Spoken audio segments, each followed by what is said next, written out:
امشب در 24 تاکید تازه نتانیاهو برای حفظ گذرگاه فیلادلفی در کشاکش فشارهای داخلی و خارجی برای آتش‌بس. همزمان 7 ژنرال بازنشسته آمریکایی گفتند اختلافات اخیر اسرائیل و کاخ سفید تهران رو جسورتر میکنه. همزمان با درخواست دوباره زلنسکی از غرب برای ارسال سلاح‌های دوربرد به اوکراین، مسکو به واشنگتن هشدار داده با خط قرمزهای روسیه شوخی نکنه. پرسش‌های ناتمام در واشنگتن درباره خروج فاجعه‌بار آمریکا از افغانستان. رئیس کمیته خارجی مجلس نمایندگان آنتونی بلینکن رو به کنگره فراخواند. و تصمیم جدید در اتاوا برای سخت‌تر کردن ورود به کانادا بعد از افزایش مخالفت‌ها با شمار بالای مهاجران. از استودیوی ایران اینترنشنال این 24 است با فرداد فرهزاد. بینندگان ایران اینترنشنال در ایران و سراسر جهان سلام و وقت بخیر. بنیامین نتانیاهو نخست وزیر اسرائیل ساعتی پیش گفت این کشور به اهداف قبلی در جنگ همچنان متحده. نخست وزیر اسرائیل گفته در صورت ترک کردن گذرگاه فیلادلفی امکان بازگرداندن همه گروگان‌ها از بین میره. به گفته او اهداف اسرائیل در جنگ وقتی محقق میشه که این کشور به استراتژی تعیین شده‌اش پایبند بمونه. همزمان 7 ژنرال بازنشسته آمریکایی با انتشار گزارش میگن اختلافات علنی بین آمریکا و اسرائیل فقط جمهوری اسلامی رو جسورتر میکنه. گزارش میگه استراتژی اصلی باید گسترش همکاری‌های منطقه‌ای به ویژه بین کشورهای عربی و اسرائیل باشه که به شرکای منطقه‌ای آمریکا قدرت بده با تهدیدات ایران مقابله کنند. همزمان در شورای امنیت سازمان ملل هم جلسه‌ای برای بررسی اوضاع در خاورمیانه برگزار میشه. خبرنگاران ما بابک اسحاقی از تل‌آویو، مریم رحمتی از نیویورک و سمیرا قرایی از وزارت خارجه با ما هستن. با مریم شروع میکنم و جلسه امروز شورای امنیت. مریم، این نشست در حالی تا ساعت دیگر برگزار خواهد شد که شورای امنیت 2 جلسه مجزا رو درخواستش رو دریافت کرده بود. یک درخواست توسط اسرائیل با حمایت فرانسه، بریتانیا و آمریکا پس از کشف اجساد 6 گروگان که در 31 آگوست در غزه کشته شده بودند.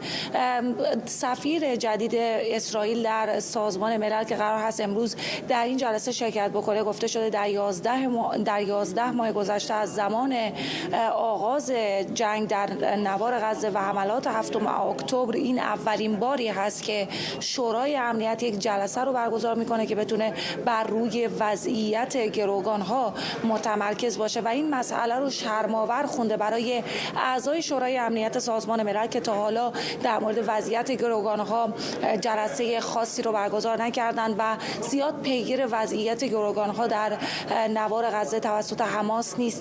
و درخواست دیگری هم که شورای امنیت امروز درخواست کرده بود برای جلسه این بود که موضوع تحولات غزه و کرانه باختری رو بررسی بکنه. به هر حال اسلوونی که این ماه رئیس شورای امنیت هست تصمیم گرفته که به هر دو درخواست در یک جلسه پاسخ بده و این جلسه قرار هست به زودی برگزار بشه و دیپلمات ها از همینجا دارن رد میشن کم کم وارد شورای امنیت بشن. این جلسه بسیار مهم خواهد بود برای سفرای کشورهای مختلف تا بتونن درباره وضعیت گروگان‌ها و کشته شدن این 6 گروگان بحث و گفتگو بکنن. در نامه‌ای که اسرائیل به شورای امنیت و دبیر کل سازمان ملل آنتونیو گوترش در 1 سپتامبر ارسال کرده، اسرائیل از شورا خواسته که فوراً با شدیدترین لحن محکوم بکنه حماس رو و همچنین وضعیت وخیم 101 گروگانی که هنوز در غزه در اسارت هستن هم بهشون رسیدگی بشه. اعضای شورای امنیت به موضوع دیگری که قرار هست در این جلسه بپردازن این هستش که باید صلیب سرخ دسترسی پیدا بکنه به گروگان ها تا بتونه وضعیت اونا رو بررسی بکنه و معلوم بکنه که آیا تا بتونه بگه که چند گروگان تا حالا زنده هستن از کسانی که توسط حماس در 7 اکتبر دزدیده شده بودند. همچنین در ماه‌های گذشته ما شاهدین بودیم که به شدت انتقاد کرده اسرائیل از اینکه در 11 ماه گذشته شورای امنیت نتونسته هم نوا و یک صدا محکوم بکنه حملات 7 اکتبر رو و این یک مسئله هست که همواره آنتونیو گوترش و دیگر مقامات سازمان ملل و اعضای شورای امنیت مورد خشم از سوی اسرائیل قرار گرفتن و اسرائیل گفته که این یک سازمان بیکاره هست که نمیتونه حتی یک حمله تروریستی رو محکوم بکنه. همچنین موضوع مذاکرات غیر مستقیم بین اسرائیل و حماس هم با وساطت مصر، قطر و آمریکا قرار هست امروز در این جلسه بهش بررسی بشه، بهش پرداخته بشه، در مورد توافقی که شامل آتش بس و آزادی گروگان‌ها میشه و همچنین اینکه شورای امنیت در خبرنامه‌ای که پخش کرده بود شب گذشته گفته بود که این توافق همچنان دور از دسترسه، ولی حالا با توافق اسرائیل برای خروج از فیلادلفی در مرحله دوم امکان داره که امروز ما موضوعات دیگری رو از نمایندگان اسرائیل و ایالات متحده آمریکا و دیگر کشورهای غربی در شورای امنیت بشنویم. بابک مریم به گذرگاه فیلادلفی اشاره کرد. به نظر نمیاد که آقای نتانیاهو قصد داشته باشه که امتیازی بده در این باره. فیلادلفی استخوان بزرگی هست در گلوی این توافقی که ایالات متحده با همه قدرتش تلاش میکنه که اون را به نتیجه برسونه. اما سخنانی که امروز نتانیاهو بیان کرد تفاوت عمده‌ای داشت با سخنانی که چند روز پیش در رسانه‌های اسرائیلی بیان کرد. اون به زبان عبری بود، این به زبان انگلیسی بود. اون مخاطبش مردم اسرائیل بودن، این مخاطبش جهانیان بود و جز آنچه را که در اونجا گفته بود اینجا هم گفته بود، یک نکته ای را در اینجا اضافه کرد و این که اگر در مرحله دوم توافق راهی پیدا بشه که کسی بتواند از جلوی ورود اسلحه از مصر به نوار غزه از راه فیلادلفی را بگیره، اسرائیل میتواند که با این موضوع کنار بیاد. این در حقیقت تصویب همان گزارش کانال 11 هستش که امروز داده بود و گفته بود که رئیس سازمان موساد اسرائیل داوید برنیا به میانجیگرها گفته که این امکان وجود داره که در مرحله دوم اسرائیل از فیلادلفی بیرون بیاد. این مسئله بسیار مهمی هستش. برخی در اسرائیل میگویند که نتانیاهو سیاستمدار بسیار کارکشته‌ای هستش و او میدونه که این امکان وجود داره که ابتدا حماس این موضوع را قبول نکنه، دوما تا پس از پایان مرحله اول حداقل یک زمانی وجود داره تا مقداری از گروگانها را آزاد بکنه. در هر صورت این مسئله‌ای هستش که عنوان کرده در اسرائیل. به گفته یکی از مقامات امنیتی این مسئله به نظر نمیاد که حماس اون را قبول بکنه، زیرا حماس خواهان ضمانت‌هایی برای پایان کامل جنگ هستش، ضمانت‌هایی برای اینکه اسرائیل کاملا از نوار غزه خارج بشه و در همان مرحله اول دیگر یک سرباز اسرائیلی هم در داخل نوار غزه نمونه. همچنین اسرائیل دست به ترور یحیی سنوار و رهبران دیگر حماس نزنه. همه اینها مسائلی هستش که هنوز حل نشده، ولی آمریکایی ها میگویند که دست از پا نخواهند نشست و این مسئله را جلو خواهند برد، تلاش خودشون را خواهند کرد. یک مقداری از اون سخنانی که پیش از این در واشنگتن پست چاپ شده بود و گفته بود که این طرحی هستش که take it or leave it، یا باید قبول کنن یا باید قبول نکنن، اومدن پایین. یک مقام آمریکایی امروز به واینت، یکی از رسانه‌های اسرائیلی، گفته که اگر هم حماس قبول نکنه این طرح جدیدی را که قرار هست حتی تا آخر هفته روی میز بذاره، جو بایدن ایالات متحده تلاش‌های خودش را برای آزادی گروگان‌ها و آتش بس ادامه خواهد داد. سمیرا، همزمان داریم میشنویم از شماری از ژنرال‌های آمریکایی که میگن این اختلافات داره تهران رو جسورتر میکنه. همینطوره فرداد. 7 ژنرال سابق ایالات متحده که از نهادهای مختلفی هستن، هم از نیروهای هوایی هستن، نیروهای دریایی، حتی از امنیت سایبری، از وزارت دفاع، اینها در انتهای ماه ژوئن به دعوت یک انستیتوی یهودی با نام JINSA، انستیتوی یهودی برای امنیت ملی ایالات متحده، راهی اسرائیل شدند تا اونجا مشاهداتی رو انجام بدن روی کاغذ بیارن. الان این 7 ژنرال آمریکایی گزارش رو تهیه کردند و این گزارش رو معتقدند که میتونه یک ویژن، یک بینشی بده به کسانی که در حال حاضر در سیاستگذاری ها دخیل هستند، چه اعضای کنگره، چه اعضای دولت، چه سربازان و نظامیانی که در حال حاضر در منطقه هستند. اینها فکر میکنند که آنچه اینها مشاهده کردن میتونه بینشی به اونها بده. اما نکته مهم و درخور توجهی که این گزارش داره همین بحث ایران و جمهوری اسلامی هست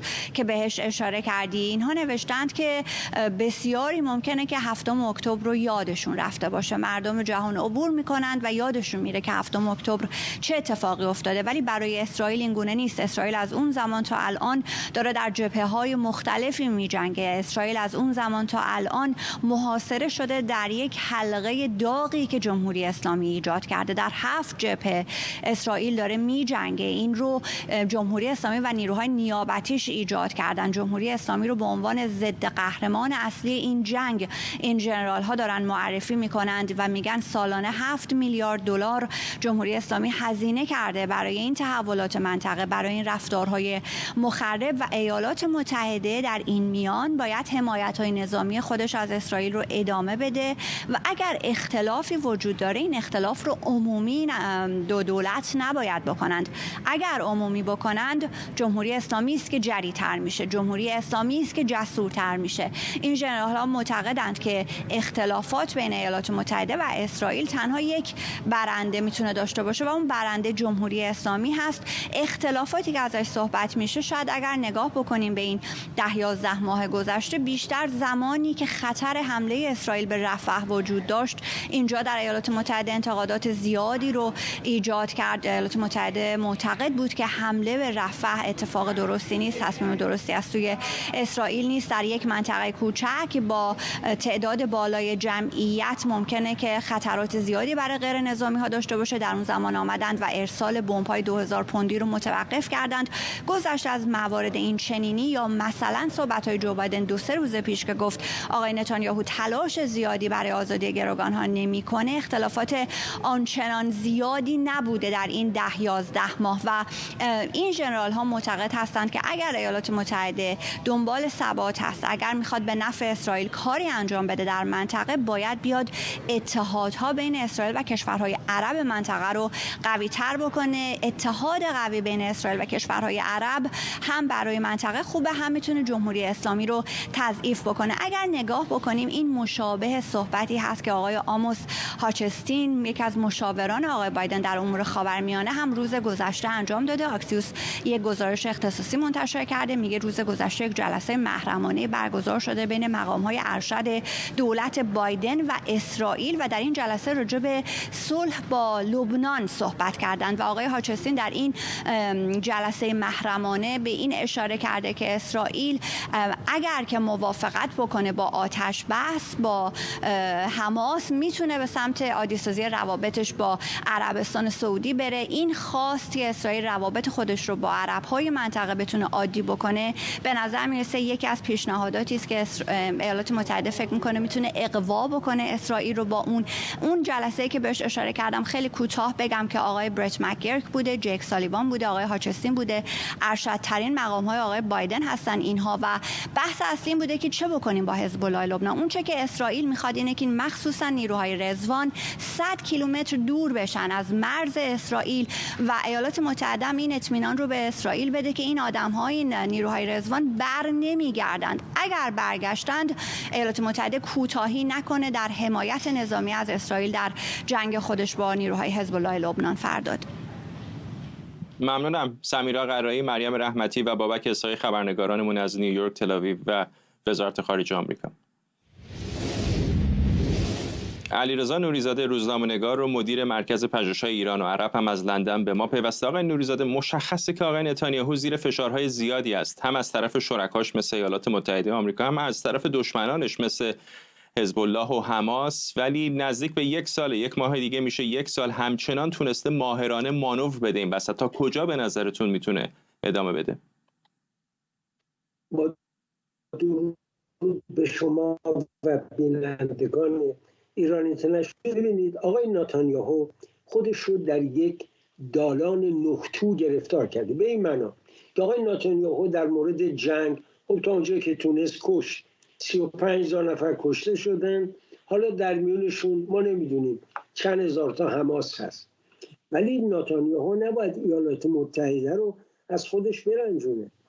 دولتی که باعث شده اسرائیل موجود باشه، همین داستانی که در 7 اکتبر بود، اگر ایالات متحده نبودیم داستان میتونست فاجعه بارتر بشه. یعنی ما شاهد یه هولوکاست دیگه به صورت روز به روز باشه. بنابراین نتانیاهو خطا کرده. اولا دوستان عرب خودش رو آزرده کرده، چون اونا در برابر مردمشون، در برابر کشته شدگان غزه به هر حال تعصب دارن، نمیتونن سکوت کنن. عربستان سعودی، امارات، بحرین، قطر، همه اینا در یه انپاس قرار گرفتن. مصر از همه بیشتر، اردن همینطور، دو کشوری که با اسرائیل روابط دیپلماتیک داره. بنابراین به نظر من این طرحی که ایالات متحده و مصر و قطر پشتش بودن و همینطور اردن، این طرح بهترین طرحی است که آقای نتانیاهو میگه یا همه چیز یا هیچ چیز. خب این نمیشه. چند روز دیگه کشتار، هر روز یه عده فلسطینی بیگناه کشته میشن و آقای نتانیاهو به نظر من ورشکسته سیاسی است که حمایت مردم خودش هم از دست داده. تظاهراتی که در اسرائیل میشه یک دلیل آشکار برای اینکه مردم اسرائیل راضی نیستن چند تا گروگان دیگه باید کشته بشن، در حالی که آقای نتانیاهو راه داره برای اینکه جان اینا رو یک روز بعد از حمله در اسرائیل بودم، همه اونجا میگفتن که بذارید یه 3-4 ماهی بگذره، آقای نتانیاهو باید پاسخ بده که اصلا چرا اینقدر اشکال امنیتی وجود داشت که فاجعه 7 اکتبر پیش آمد.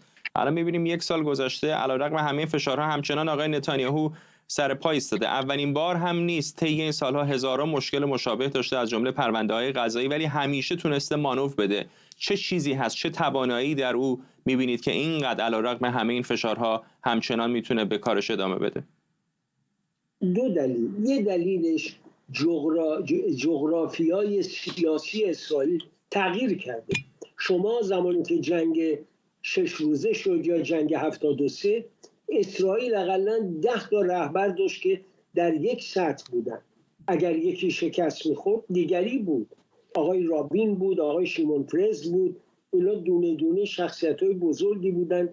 به دولت تشکیل حزب کارگر یک حزبی بود وزنه سنگینی بود. امروز با آمدن یهودیان مهاجر از شوروی سابق وزنه به نفع دست راستی ها شده و آقای نتانیاهو مانور میده، چون حریفی در جبهه چپ نداره. حتی کسانی مثل آقای اولمرت امروزی که صداشون بازتابی نداره. این یک مورد. مورد دوم اینه که نتانیاهو میدونه پایان دادن آتش بس، یعنی به آتش بس رسیدن، باید پاسخ مردم رو بده. همون سوالی که شما در اورشلیم شنید در بیت المقدس، به این دلیل که مردم پاسخ میخوان. ولی آقای نتانیاهو تا درگیر جنگ میتونه مردم رو مشغول کنه، ولی اگر کنار بره نمیتونه. این است که با تمام قدرتش به همه بهانه ها متوسل میشه از صلح یا از آتش بس حتی اعراض بکنه و همینطور این بازی رو ادامه میده، چوک میکنه، سرانجام طرف مقابلش از پا در میاد. این خطای بزرگی است. هر بچه فلسطینی که کشته میشه، هر پدر فلسطینی کشته میشه، باز امثال حماس میاد بالا و این اشتباه آقای نتانیاهو از روز اول. در خود جبهه هم فکر نمی‌کنید توفیقش قابل توجه بوده؟ یعنی خیلی ها ممکنه بگن که اگر با مماشات برخورد میکرد آقای نتانیاهو، هنوز هم حماس توان ایجاد یک فاجعه دیگه مثل 7 اکتبر رو داشت. ولی واقعیتش اینه که الان عملاً به زانو در اومدن رهبران اونها، از جمله هنیه در قلب تهران کشته میشه و دیگه قدمای آخر هست برای او برای نابودی. اگر فقط یک کار میانه انجام میداد، مرهمی بود بر زخمی که همچنان دوباره میتونه سر باز کنه. ببینید دوست من، شما میتونید یک نبرد رو ببرید ولی جنگ رو ببازید. آقای نتانیاهو ممکنه بگه من نبرد رو بردم ولی جنگ رو باخته. 35,000 کشته فلسطینی، حالا شما بگید 5,000 تاشون حماس بودن، 30,000 تا زن و بچه و کودک، این آوارگی، این ویرانی، کی میخواد اینا رو دوباره بسازه؟ چگونه دیگه آقای نتانیاهو میخواد همسایه‌ای به نام فلسطین داشته باشه؟ متاسفانه ایشون خشونت اولیش توجیه پذیر بود، ولی ادامه اون توجیه پذیر نیست.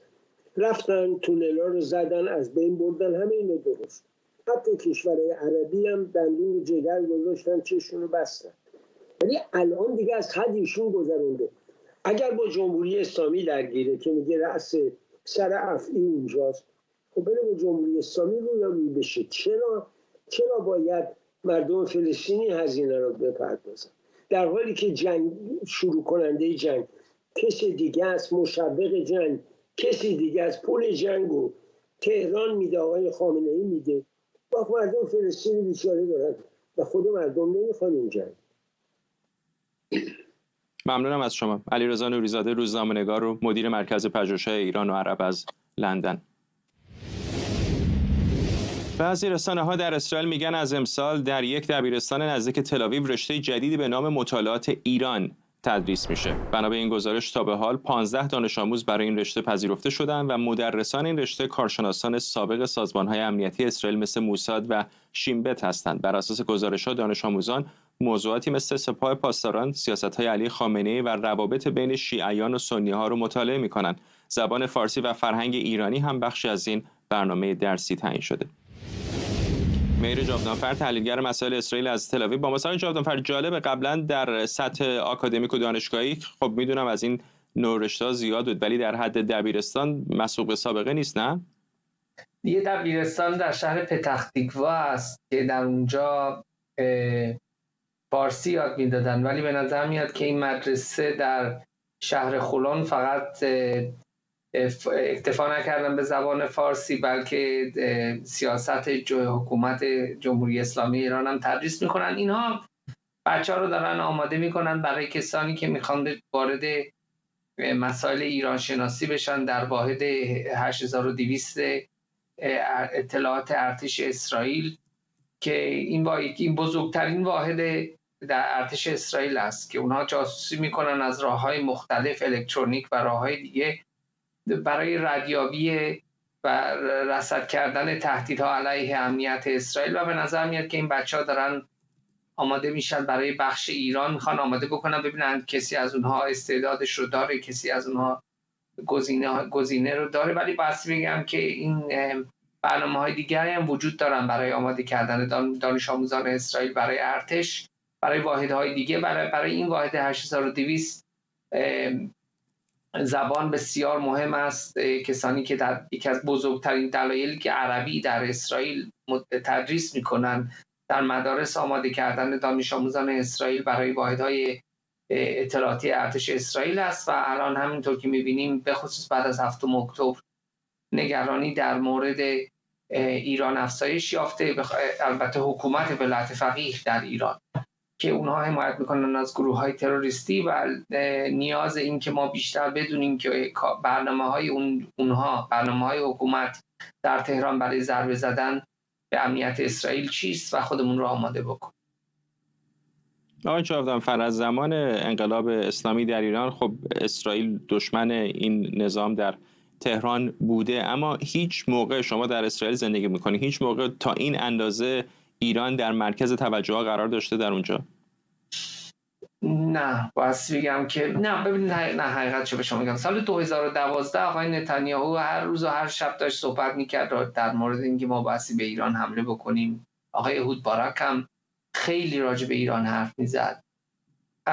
اون وقت بیشتر از دیدگاه شعار و تهدید خیلی بیشتر بود تا الان، ولی الان از دیدگاه عملگرایانه، از دیدگاه عملی واقع بینانه در اسرائیل شعار داده نمیشه مثل اون وقت، یا تهدید لفظی مثل اون وقت داده نمیشه، ولی احساس بین شهروندان اسرائیلی که حکومت در تهران واقعا یک خطر بسیار بزرگی است، بله، این افزایش پیدا کرده. پس ما تهدید لفظی ما کمتر میشنویم در اسرائیل علیه حکومت در تهران، ولی احساس بین مردم اسرائیل من واقعا بیشتر میبینم که به افزایش پیدا کرده. من فقط یک مثال رو برای شما میذارم. آقای پزشکیان که برنده شد، خب که ایشون راجع به بهبود وضعیت ایران حرف میزد، رفع تحریمات حرف میزد، بهبود روابط با کشورهای غربی حرف میزد، دیپلماسی بهتر حرف میزد. تا ایشون وارد شد اولین کسی که به زنگ زد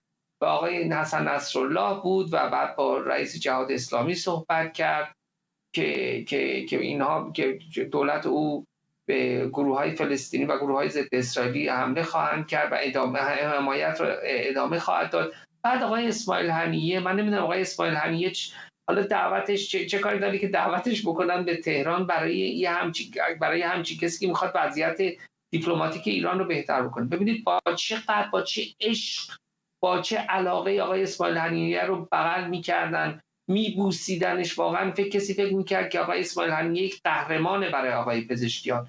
پس واقعا کسانی که در اسرائیل همچین چیزی رو میبینن واقعا متقاعد میشن که با حتی کسانی که میخوان وضعیت مردم ایران رو بهتر بکنن و کسانی که میدونن که تا وقتی که از گروه‌های تروریستی حمایت بکنن وضعیت اقتصادی ایران خوب نخواهد شد، ولی اونها حاضر نیستن که نفرت اسرائیل رو کنار بذارن و حمایت از گروه‌هایی که واقعا فقط میخوان اسرائیلی رو بکشن رو اونها رو کنار بذارن. که چقدر عمق داره، چقدر ریشه قوی داره نفرت از اسرائیل و حمایت از گروه‌های تروریستی در تمام سطح حکومت در تهران، هم حکومت و هم دولت.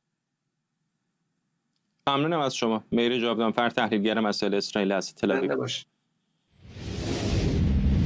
سرگئی لاوروف وزیر خارجه روسیه در واکنش به گزارش‌ها درباره ارسال موشک‌های دوربرد آمریکایی به اوکراین هشدار داده که واشنگتن نباید با خط قرمز مسکو شوخی کنه. پیشتر رویترز گزارش داده بود آمریکا در آستانه توافق ارسال موشک‌های کروز دوربرد به کیف، موشک‌هایی که به گفته رویترز میتونه به اهدافی در عمق خاک روسیه برسه. در همین حال ولادیمیر زلنسکی رئیس جمهوری اوکراین با اعلام نیاز کشورش به سلاح‌های دوربرد از تغییرات عمده در کابینش خبر داده. در پی این تغییرات وزیر خارجه، وزیر صنایع راهبردی، نظارت بر تولید تسلیحات اوکراین و 2 وزیر دیگه کناره‌گیری کردند. آمریکا، بریتانیا، فرانسه و آلمان، فقط این 4 کشور می توانند سلاح‌های دوربرد فراهم کنند.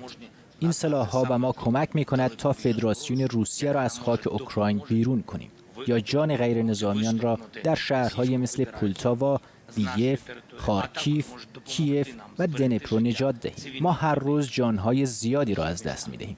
توانایی ما برای حل مشکلات و کمک این 4 کشور بستگی دارد.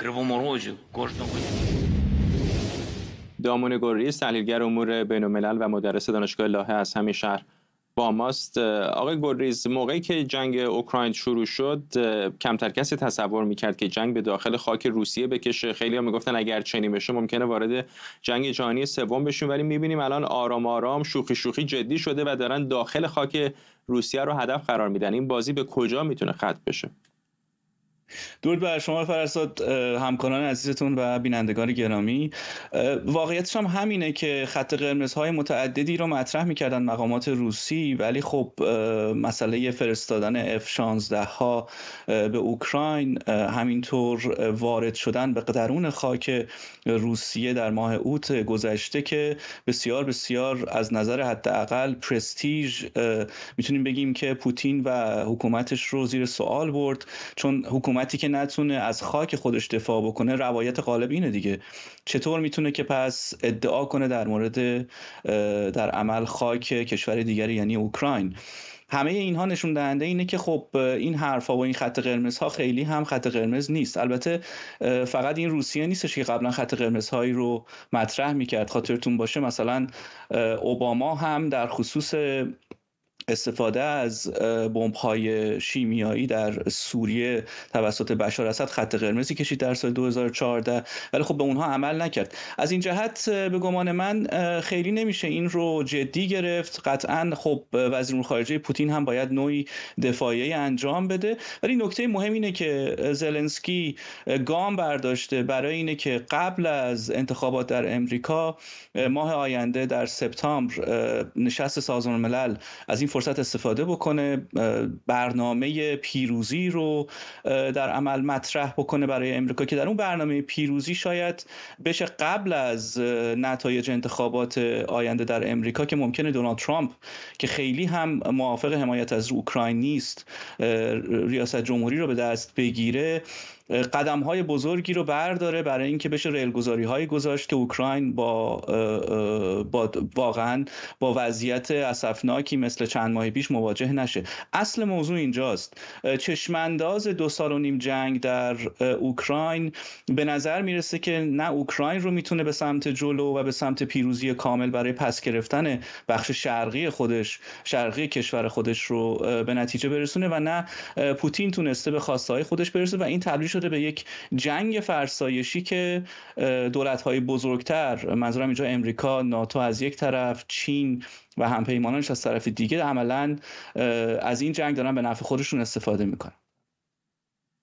راه خروج هم به نظر دیده نمیشه، حداقل در مورد جنگ اسرائیل و حماس یک مذاکراتی در جریان هست، یک راه نقشه‌ای وجود داره برای پایان احتمالی، ولی در مورد اوکراین چنین نیست. تا کجا به نظرتون میتونه ادامه پیدا کنه؟ سوال خیلی مهمیه. ببینید تاریخ روسیه در 200 سال اخیر، حداقل رهبران روس در 200 سال اخیر، 4 رهبر مهمش یعنی نیکولاس دوم، لنین، استالین و گورباچوف و بعد از اون هم پوتین که پوتین در عمل الگوی استالین رو برای خودش در نظر گرفته برای احیای میشه بگیم شوروی بزرگ یا احیای امپراتوری روسیه قدیم.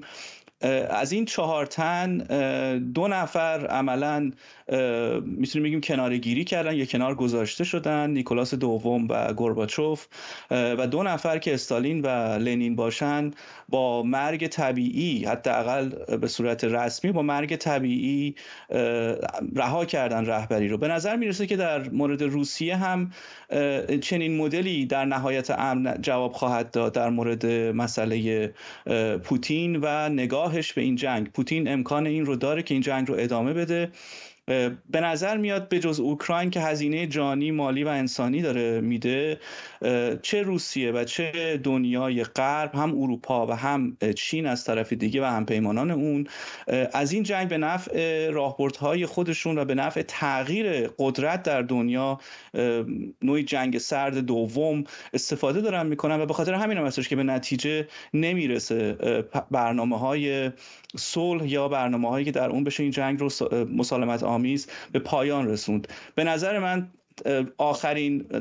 آخرین آپشن، آخرین گزینه این هستش که پوتین کنار گذاشته بشه یا به مرگ طبیعی بمیره و اون وقت میشه به یک صلح پایدار رسید. ممنونم. دامون گوریس، تحلیلگر امور بین‌الملل و مدرس دانشگاه لاهه از همین شهر با ما. کمیته روابط خارجی مجلس نمایندگان آمریکا آنتونی بلینکن وزیر خارجه این کشور رو برای شهادت در مورد خروج آمریکا از افغانستان احضار کرده. مایکل مکال رئیس این کمیته به بلینکن هشدار داده اگر در تاریخ تعیین شده در کمیته حاضر نشه با اتهام اهانت به مجلس روبرو میشه. وزارت خارجه آمریکا گفته که بلینکن در این روز در دسترس نیست، اما جایگزین‌های معقولی برای حضور در یک جلسه عمومی ارائه کرده. آقای مکال در نامه‌ای به وزارت خارجه نوشته که مقامات سابق و کنونی آمریکا تایید کردند که بلینکن تصمیم گیرنده نهایی در مورد خروج نیروهای آمریکایی و روند تخلیه از افغانستان بوده. آرش علایی از کنگره آمریکا به ما پیوسته. آرش، چه شده که الان به یاد چنین موضوعی افتادن بعد از این فاصله طولانی؟ نه، مدت‌های زیادی است که کمیته روابط خارجی مجلس نمایندگان آمریکا در این مورد تحقیق می‌کند. آقای بلینکن هم چند بار اومده است شهادت داده است. مسئله این است که دولت بایدن از ارائه بعضی از اطلاعات در مورد چگونگی خروج یا نحوه تصمیم‌گیری‌ها در دولت بایدن در مورد خروج بسیار شلخته نیروهای آمریکایی از افغانستان تا حالا همکاری نکرده است با کمیته‌های مختلف. دلیلش هم واضح است. دلیلش این است که در همون موقع ما در گزارش‌های مختلف میشنیدیم دلیل عمده‌ای که نیروهای آمریکایی نتوانستند درست از افغانستان اونجوری که مد نظر بود خارج بشوند این است که در سلسله مراتب در واقع دستوراتی که کاخ سفید میداده است با دستوراتی که وزارت خارجه میگرفته است با دستوراتی که ارتش پنتاگون میدادند با هم تضاد داشته است. در بعضی از موارد هنوز مشخص نیست کی در مورد چه چیزی تصمیم گرفته است. چه کسی تصمیم گرفته است فرودگاه حامد کرزی رو استفاده کنن یا بگرام رو ول کنن. چه کسی گفته است که نیروهای آمریکایی عقب نشینی کنن بعد بیان خود فرودگاه کابل رو سعی کنن تصرف کنن. در مورد اینکه این چقدر تاثیر میذاره و چقدر سیاسی بازی است از طرف جمهوری خواهان، این رو هم دموکرات ها بهش انتقاد میکنند. میگویند این کمیته روابط خارجه مجلس نمایندگان درست یک روز قبل از تاریخ مناظره بین دونالد ترامپ و هریس میخواد گزارش خودش در مورد افغانستان رو منتشر کند و آقای بلینکن هم تا 19 سپتامبر وقت دادن، حدوداً 16 روز آینده که میگویند کم هست برای وزیر امور خارجه، سر شلوغ هست، مسافرت باید بکند به جاهای مختلف. دموکرات ها متهم میکنن این کمیته که دست جمهوری خواهان را هست رو به سیاسی بازی. اما چه کسی است که ندوند که سیاست خارجی خیلی حوزه قوی برای دولت بایدن و خانم کامالا هریس نیست. هنوز هیچ موفقیتی در زمینه سیاست خارجی نتونستن به دست بیارن که هیچ.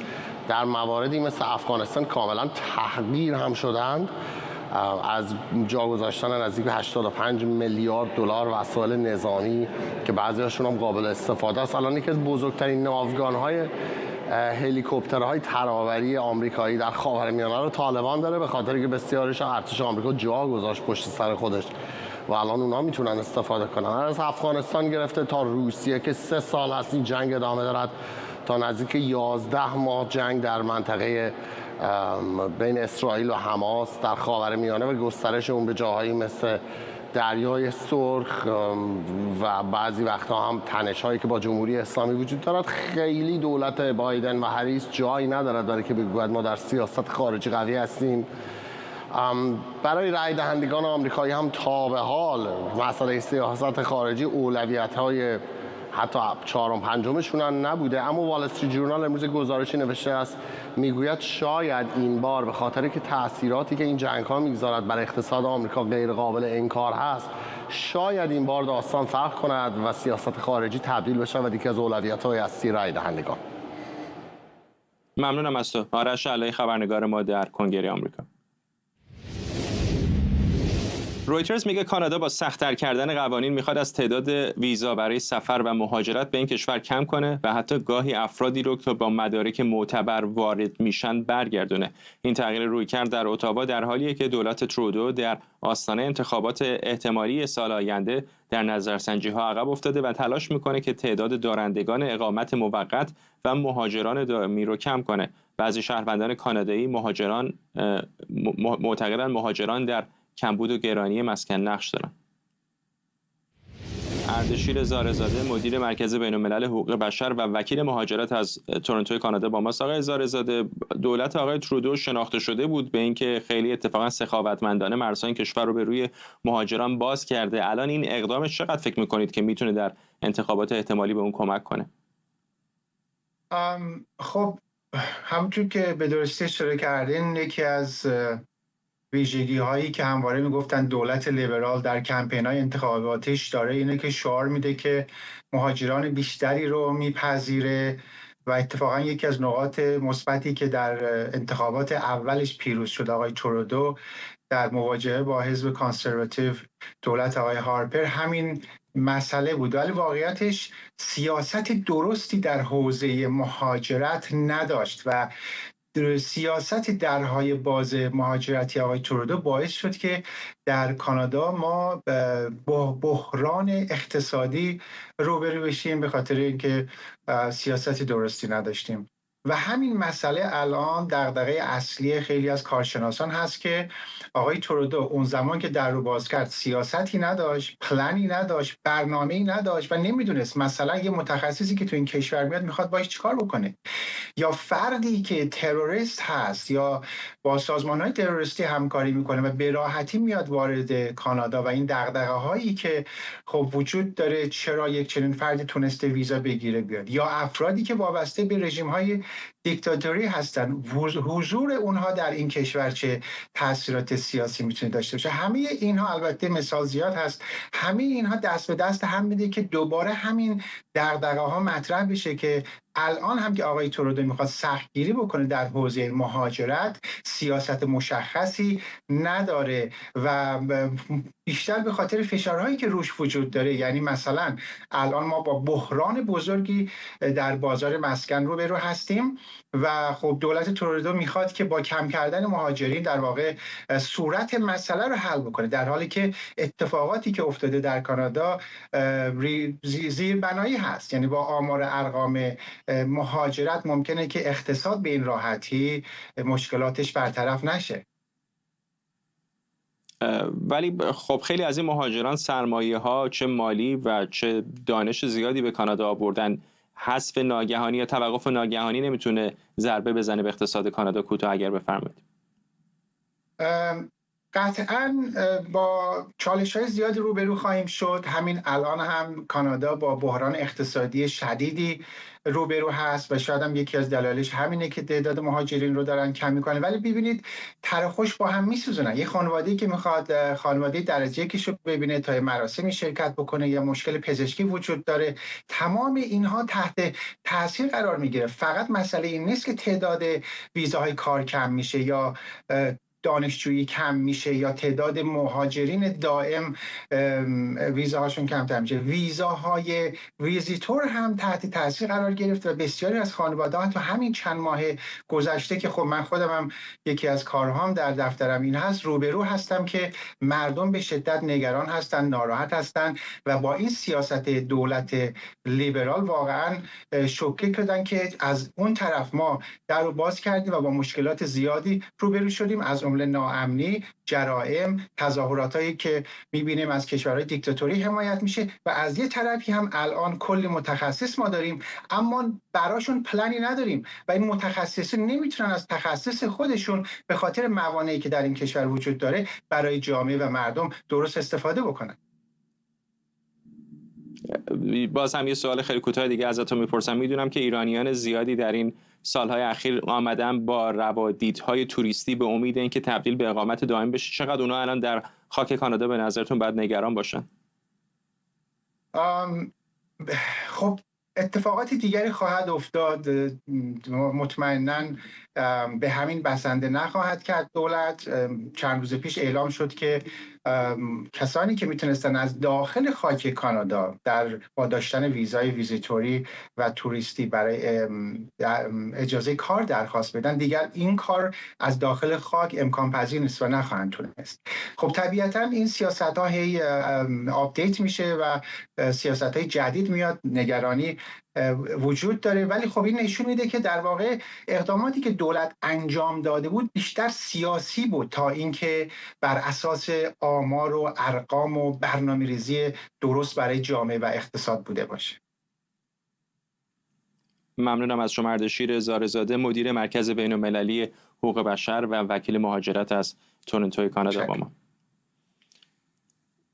و ممنونم از شما که بیننده برنامه 24 امشب بودید. قبل از پایان برنامه تصاویری زنده داریم از کارزار انتخاباتی کامالا هریس، نامزد حزب دموکرات که در حال سخنرانی هست در ایالت نیو همشایر. خانم هریس گفته که خیلی به طرفدارانش گفته که خیلی بر نظرسنجی ها تکیه نکنند چون رقابت بسیار تنگاتنگ است و حضور اونها در ماه نوامبر برای پیروزی او بسیار حائز اهمیت است. کمتر از یک هفته دیگه در 10 سپتامبر یعنی سه‌شنبه آینده خانم هریس در یک مناظره انتخاباتی با رقیب جمهوری‌خواهش دونالد ترامپ روبرو خواهد شد. در ایران اینترنشنال این مناظره رو با ترجمه همزمان برای شما پخش خواهیم کرد. برنامه رو هم با همین تصاویر زنده از نیو همشایر و سخنرانی کامالا هریس به پایان میبریم.